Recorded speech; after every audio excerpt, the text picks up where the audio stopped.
Hello everyone. Let us learn about electric motors in this video. An electric motor is an electrical machine that converts electrical energy into mechanical energy. Most of the motors operate through the interaction between the motor's magnetic field and electric current in a wire winding to generate a force in the form of a torque that is applied on the motor shaft. Electrical motors can be powered by direct current sources or by alternating current sources as well.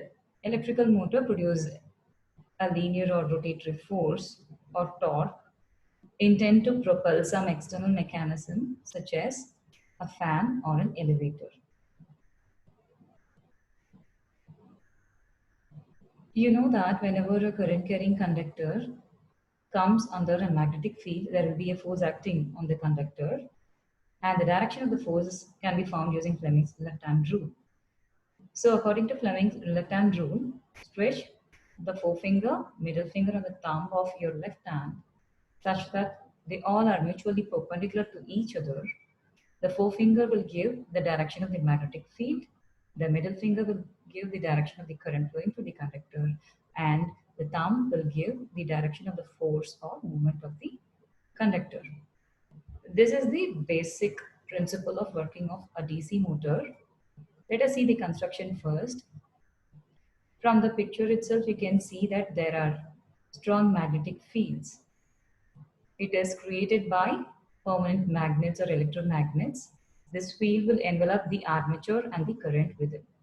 The next part it is the armature ABCD, which is a coil of wire that generally consists of many windings mounted on a shaft. The next part are brushes X, Y that are in contact pressing lightly against the split ring commutator. They provide the conducting path for the current from a DC electrical supply to the commutator. The fourth part, it is the split ring commutator, a current carrying conducting metal ring PQ, which has a gap in between in order to reverse the current direction in the armature. Finally, it is the DC current source, which is supplied by means of a battery. You know that the current is entering the armature from A to B, and the direction of the magnetic field is towards the right hand side. By applying Fleming's left hand rule along the arm AB, the force experienced will be acting downwards. Similarly, along the arm DC, you know that the current is coming out of D. The force experienced by this arm of the armature will be acting upwards.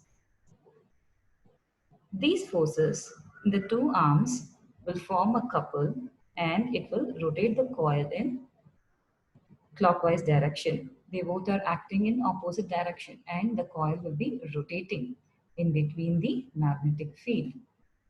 After completing half rotation, now the split ring P will come in contact with the brush Y and Q will come in contact with the brush X.